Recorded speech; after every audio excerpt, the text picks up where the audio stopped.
In a world where skin color too often decides innocence or guilt, Isaiah Carter's life changed in a single moment of mistaken identity. Or was it something deeper? This emotionally charged story reveals a heartbreaking reality of racial profiling, the trauma it leaves behind, and the courage it takes to speak out, based on countless real experiences. It was a kind of morning where the sun peeks through sleepy clouds like it's unsure if it wants to shine. Spring in Atlanta can be like that, warm but hesitant. For 17-year-old Isaiah Carter, though, the morning didn't feel like spring. It felt like a warning.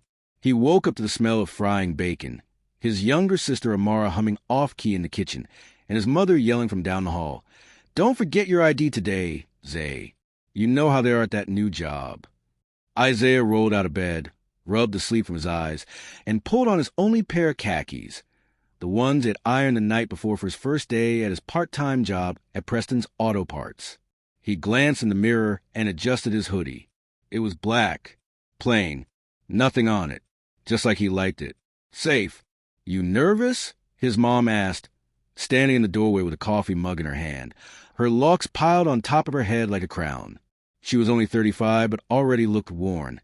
Years of holding the house together on a nurse's salary had etched deep lines into her face. Isaiah shook his head. "Nah, just ready." She smiled, the corners of her lips barely curving. "That's my boy."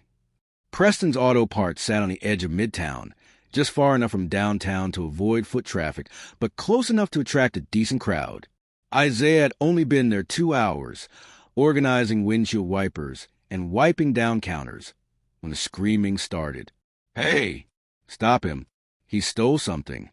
A man in a button-down shirt burst through the front door, panting, red-faced, pointing across the street toward a sprinting figure. Isaiah saw only the blur of someone in a gray hoodie dash into an alley. People turned. Others followed. Chaos erupted. Then came the sirens.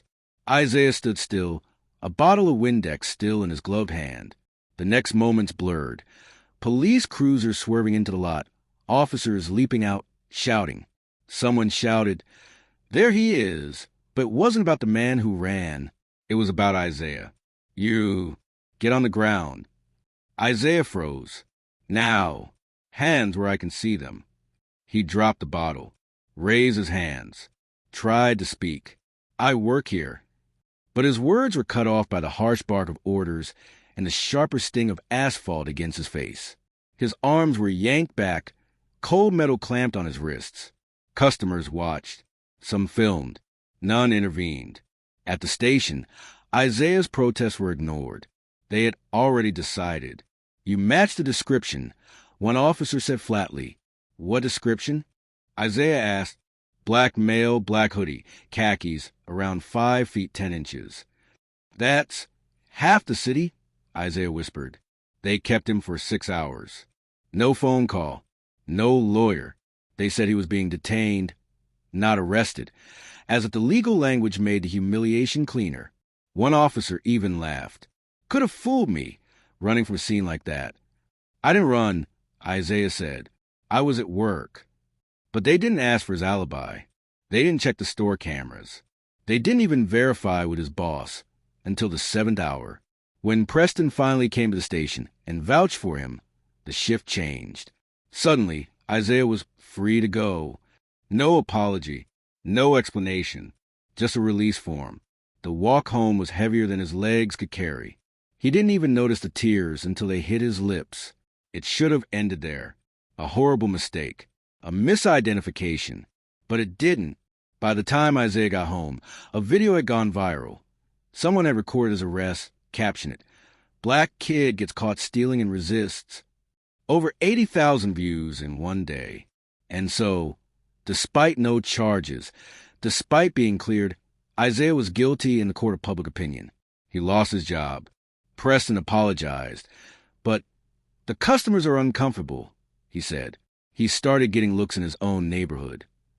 Mothers pulling their kids closer, shop owners watching him more carefully. Worse, he started to question himself. It was his high school guidance counselor, Ms. Dorsey, who pulled him aside. "You're not okay, Isaiah." "I'm fine." "No, you're angry. And you're scared. That's not fine. That's survival. He stared at the floor. She slid a pamphlet across the desk. Free therapy sessions. A support group. For young black men like you. For those who were treated like threats just for existing. He didn't go for weeks. When he finally did, he met Marcus, a 22-year-old student who had been arrested in a case of mistaken identity in his sophomore year and lost his scholarship, and Deshawn, who had been pulled over 5 times in 1 month for fitting the description, and little Jamal, only 12, already afraid of the police. Isaiah realized he wasn't alone, but that only made the pain worse, because this wasn't about a single mistake. It was a pattern, a system. One night, sitting at his desk, Isaiah wrote in his journal, "They didn't see me, not the real me. They saw skin. Hoodie, fear, guilt, not Isaiah Carter, just black, and that was enough." He turned that into a spoken word poem, then another, then a video. He uploaded it anonymously, titled, "Assumed Guilty." It went viral, but not like the arrest video. This one sparked conversation, debate, dialogue. Teachers invited him to speak. Churches, youth groups. Eventually, he revealed his identity. Some people apologized. Others doubled down. But for the first time, Isaiah was choosing a narrative. At 19, Isaiah stood on a TEDx stage at a local college, reading his poem aloud to a silent crowd. My name is not suspect, not a statistic, not a profile sketch on a worn-out clipboard. I am not guilty just because your fear outweighs my innocence. He looked out at the crowd, some clapping, some crying. He wasn't healed. Not fully, but he was reclaiming his story. Racism isn't always hooded figures and burning crosses. Sometimes it's a glance, a whisper, a knee-jerk assumption. Isaiah was guilty of nothing but being black in a place that feared him for it. The story of Isaiah Carter is fictional, but it's built on truth, the truth of thousands. Because too often they don't see a boy, they see a threat. And too often, blackness is mistaken for guilt. Until we stop seeing skin as suspicion, the system will continue to fail the innocent. Share this story if you believe the world needs to hear more voices like Isaiah's. Drop a comment.